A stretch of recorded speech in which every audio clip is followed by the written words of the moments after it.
Mag Emploi. Auditeur interne, le choix de la profession et la gestion de carrière. Bonjour chers téléspectateurs, bienvenue à cette émission, ce nouveau numéro de Mag Emploi. Aujourd'hui, nous recevons un autre invité qui est Monsieur Moussa Diakité. Il est auditeur interne. Donc, comme vous l'aurez compris, aujourd'hui, nous parlerons de l'audit interne, nous parlerons de la profession de ce métier et de tout ce qui entoure ce métier. Donc, bonjour.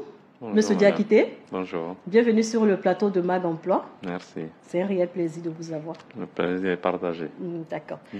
Donc, avant même d'entrer dans le vif du sujet, il faudrait que nos téléspectateurs sachent un peu qui est Monsieur Diakité.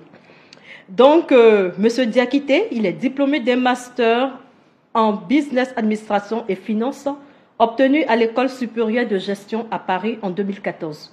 Il est également diplômé d'une licence professionnelle en management des ONG et des associations. Monsieur Diakité a exercé plusieurs années en tant que senior auditeur et est depuis 2020 consultant associé au cabinet GRC Conseil. Il est aussi président de l'association des contrôleurs, des inspecteurs et des auditeurs du Mali. Donc, c'est bien ça, hein? C'est bien ça. D'accord. Donc, Monsieur Diakité, voyons déjà que vous êtes le président même des auditeurs, donc je pense qu'on a choisi la meilleure personne qu'il fallait pour ce thème. Avec vous, on va décortiquer un peu tout ce qui est autour de l'audit, parce que c'est un métier peut-être pour vous savez un peu, mais pour nous autres, on ne sait rien de ce métier. Donc, ça sera l'occasion pour nos téléspectateurs, pour tous ceux qui nous suivent, de savoir un peu ce que c'est que l'audit interne et tout. Donc, Monsieur Diakité, c'est quoi l'audit interne? Ok, merci pour cette opportunité que vous m'offrez pour parler de cette profession qu'est l'audit interne.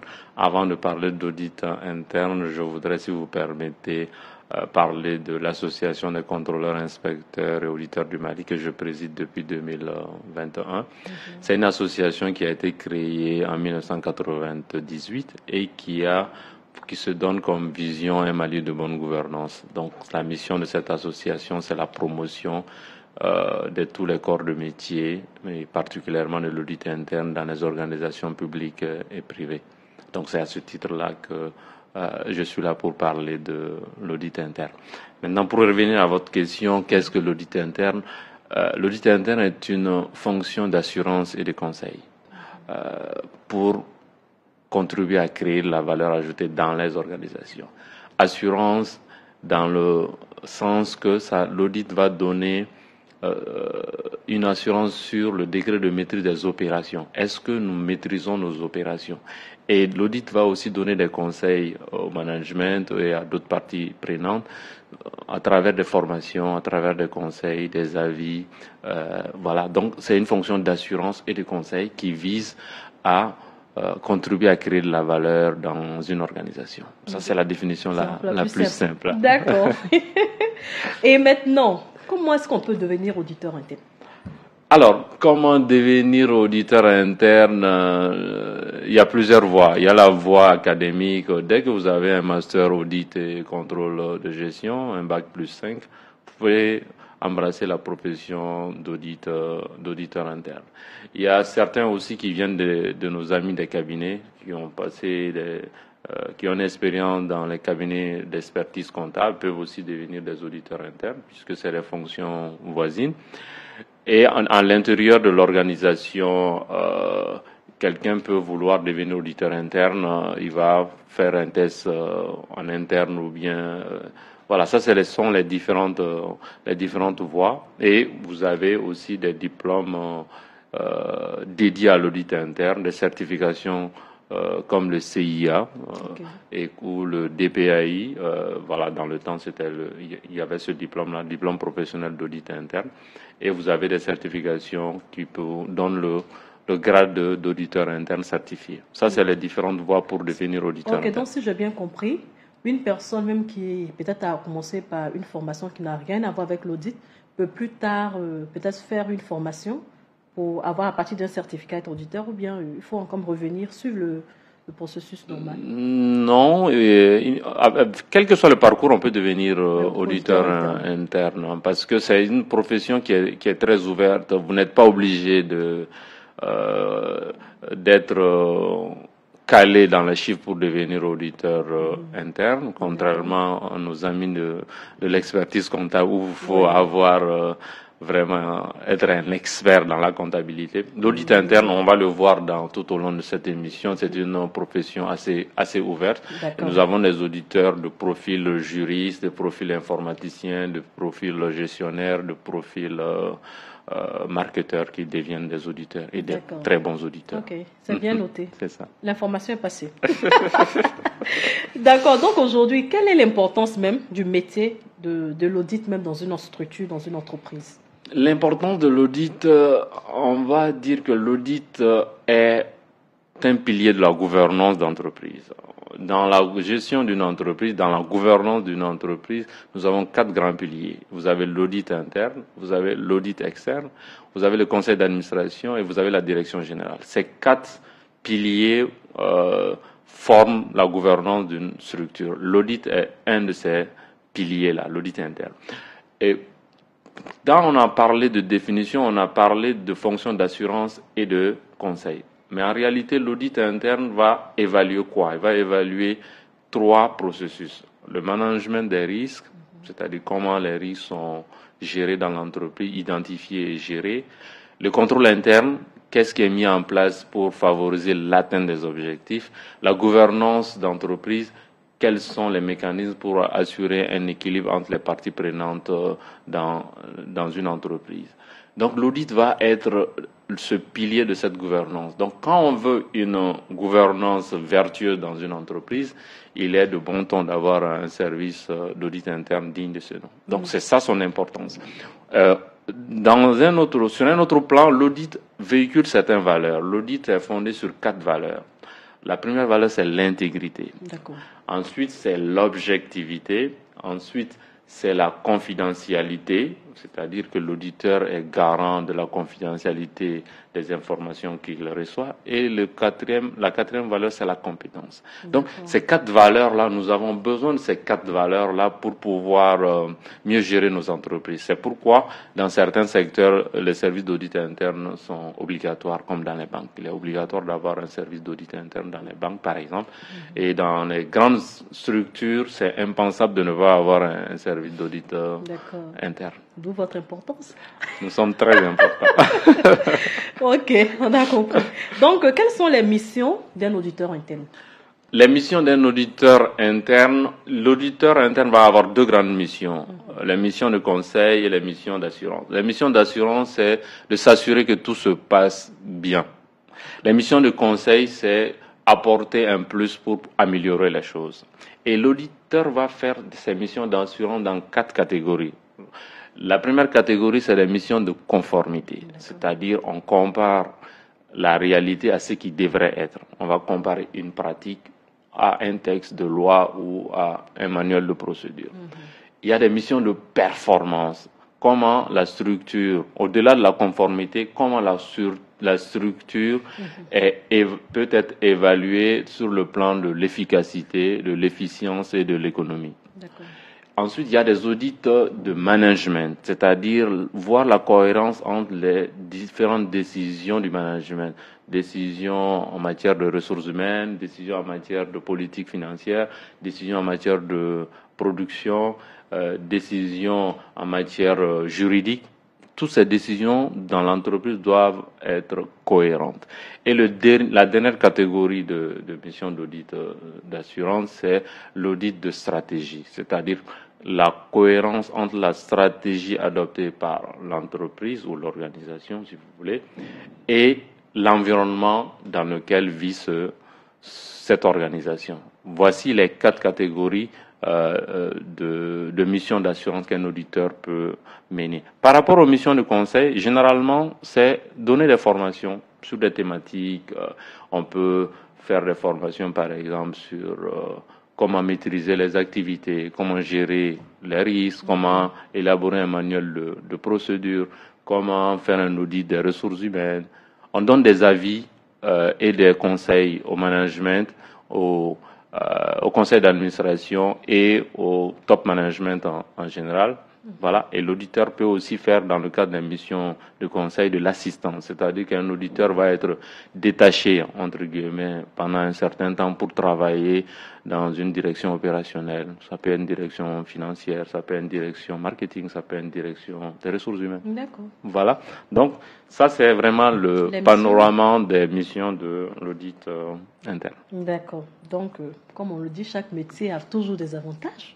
Quels sont les avantages de ce métier-là, le métier d'auditeur interne? Quels sont les avantages? Le métier d'auditeur interne, le premier avantage, c'est d'avoir une vision globale de l'organisation, parce que au fur et à mesure que l'auditeur va faire des missions dans les domaines différents, il va maîtriser concrètement le fonctionnement de l'entreprise. Quand vous faites une mission sur les ressources humaines, une mission sur le département juridique ou une autre mission sur la production, vous allez avoir une vision plus globale. Donc, dans sa réflexion, dans ses analyses, il va avoir cette vision plus globale de la structure. Et deuxième avantage, c'est un avantage, on va dire, plutôt personnel, c'est que vous allez contribuer à la gouvernance de cette structure. Quand l'auditeur est là, on doit avoir un changement dans la gestion de la structure, côté gouvernance de la structure. Et le passage à l'audit interne ouvre droit à une belle carrière. Je pense qu'on va voir plus tard la carrière de l'auditeur interne. Quelqu'un qui a passé du temps en audit interne, il est apte à occuper toutes les fonctions de l'entreprise. D'accord.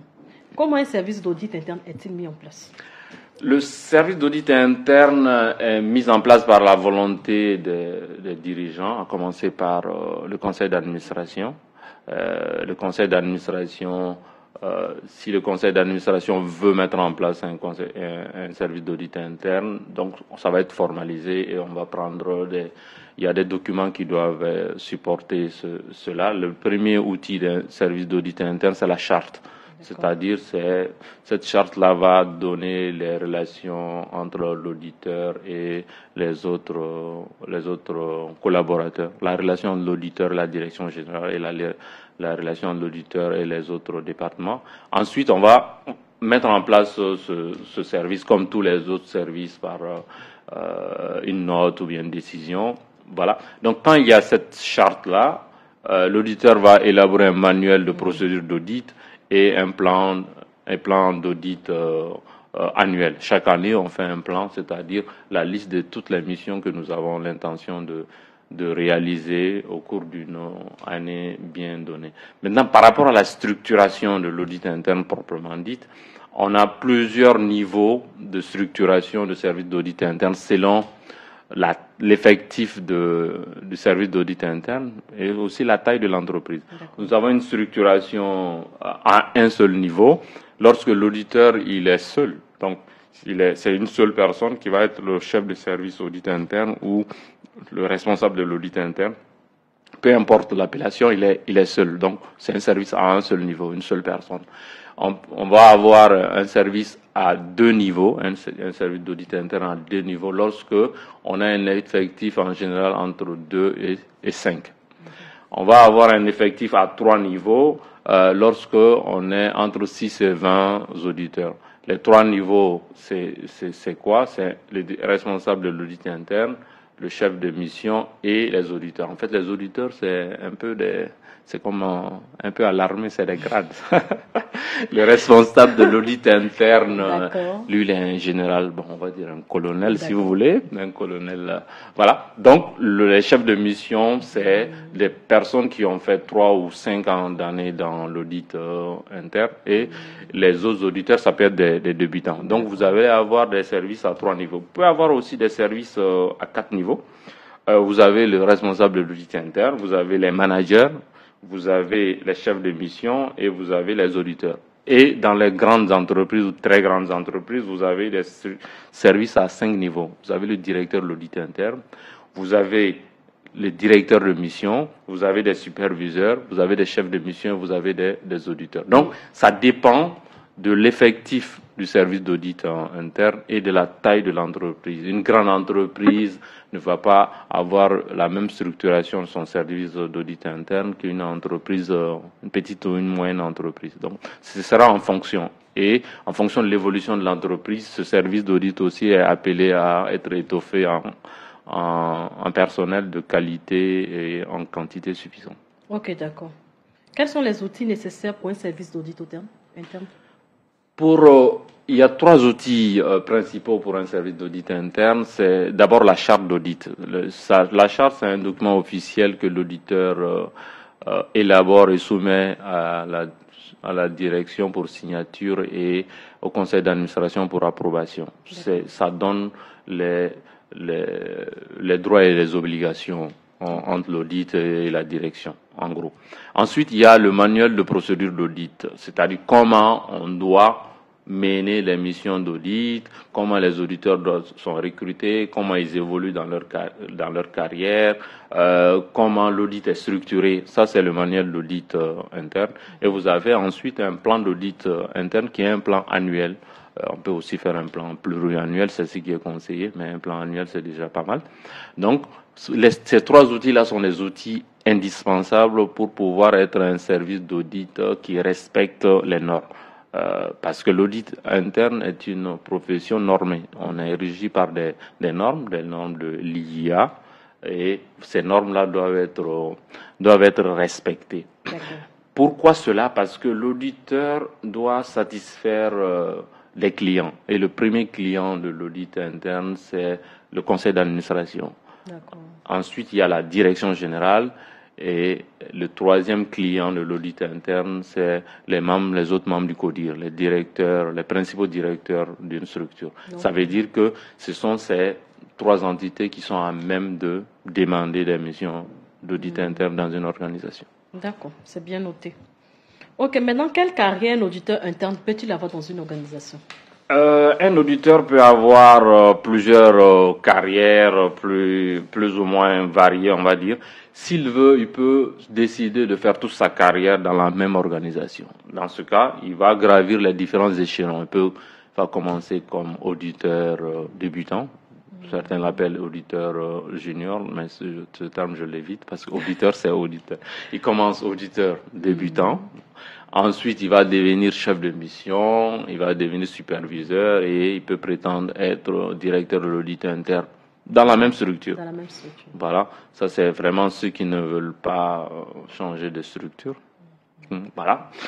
La deuxième, c'est rester dans l'audit, mais gravir les échelons dans des organisations différentes.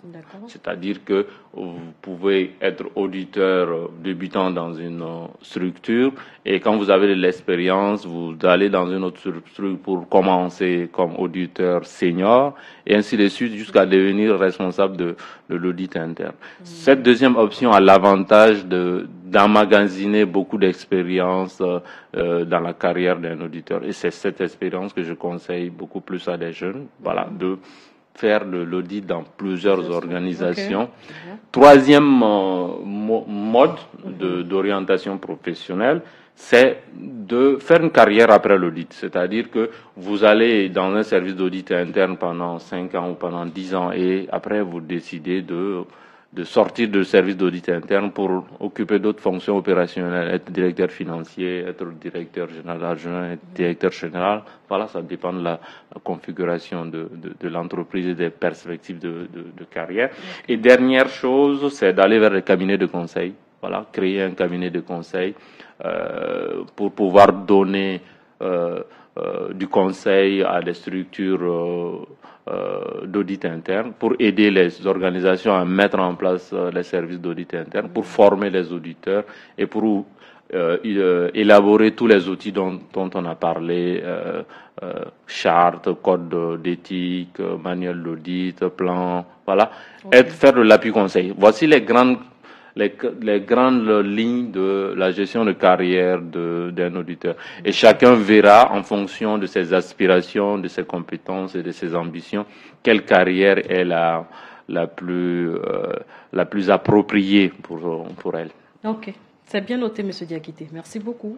Merci. Voilà. Donc, passons maintenant à la question de la semaine.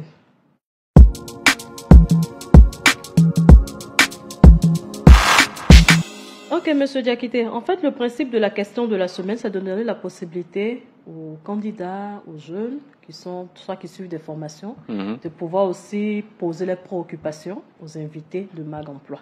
Ok. Voilà, donc aujourd'hui, la question de la semaine, elle est posée par Togola Lamine, qui est diplômé d'un master en gestion des ressources humaines. Okay. Donc, il demande, est-ce qu'un auditeur interne est-il forcément obligé de travailler dans un cabinet d'audit? Un auditeur interne forcé, non. Un auditeur interne n'est pas forcé de travailler dans un cabinet d'audit externe, voilà, entre guillemets. Mais il y a des auditeurs, avant d'être auditeurs internes, ils travaillent dans les cabinets. Voilà, c'est une voie, mais c'est pas une obligation. Vous pouvez, après votre diplôme, commencer directement avec l'audit interne. Comme on l'a dit, c'est les fonctions voisines. Il y a des auditeurs internes qui deviennent après des experts comptables et les gens qui commencent aussi dans le cabinet qui finissent par auditeur interne. Donc, c'est bien possible. Okay. Mais c'est pas une obligation. Donc là, Lamine a pour ambition de devenir auditeur interne plus tard. Okay. Donc, quel conseil vous pourriez lui donner, surtout qu'il est diplômé d'un master en gestion des ressources humaines, quel conseil vous pourriez lui donner pour devenir auditeur interne à travers lui, d'autres jeunes aussi qui ont cette même ambition? Le premier conseil, c'est naturellement d'adhérer à l'association des contrôleurs inspecteurs auditeurs du Mali, qui est une association qui fait la promotion de l'audit interne, et tout un programme est prévu pour les jeunes, pour les accompagner, et les conditions vraiment favorables compte tenu de leur niveau de revenu, cela est pris en compte. Ensuite, c'est de se poser la question, est-ce que je suis en phase avec les valeurs de l'audit interne? C'est très important. Intégrité, objectivité, confidentialité, compétence. Quelqu'un qui a des problèmes avec ces valeurs-là, je pense que l'audit ce n'est pas une voie pour cette personne. Parce que c'est une profession qui est basée sur l'intégrité, sur ces valeurs-là. Donc, quelqu'un qui a des problèmes avec ces valeurs-là, qui a des problèmes de confidentialité, qui ne peut pas garder un secret, qui n'est pas dans une dynamique de compétence, qui n'est pas ambitieux pour chaque jour apprendre, passer des diplômes aussi, voilà. Et qui n'est pas dans l'objectivité, c'est-à-dire qui ne peut pas analyser les choses en détachant la chose analysée de la subjectivité, cette personne va avoir beaucoup de problèmes pour être un bon auditeur. Donc, déjà, c'est bon de faire ce test-là. Est-ce qu'on est en phase avec les 4 valeurs de l'audit? Et ensuite, il y a une dizaine de compétences que l'auditeur doit avoir. Il peut faire ce test-là. C'est bien possible de trouver ça sur le site de l'IA. Et le reste, ce sera vraiment du courage, de l'ambition, de la curiosité et de la capacité à analyser et à synthétiser les choses. Une autre valeur, une autre compétence indispensable en audit interne comme en audit externe d'ailleurs, c'est la capacité d'écoute. Quelqu'un qui ne sait pas écouter ne peut pas devenir un bon auditeur. Un bon auditeur, il écoute. Après l'écoute, il analyse. Ensuite, il pose un diagnostic et il trouve des solutions à des problèmes. Sa démarche est similaire à celle d'un médecin qui va écouter un patient, qui va lui demander de faire des analyses complémentaires, qui va poser un diagnostic et donner une ordonnance qui est censée résoudre le mal qu'il a. Donc, sa démarche est similaire. Donc, voilà les conseils que je peux lui donner. Ok, merci beaucoup, M. Diakité. Je pense que M. Togola a bien pris note de ces conseils-là, et aussi les autres jeunes qui veulent devenir un jour auditeurs internes. Merci beaucoup, M. Diakité. Merci. Donc, passons maintenant à l'instant Malibara.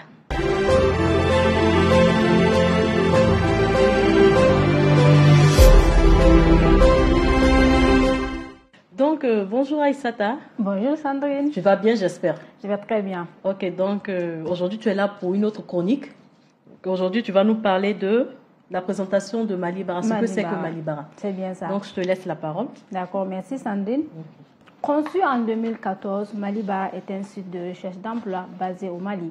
L'objectif principal est de mettre en relation les chercheurs d'emploi et les employeurs.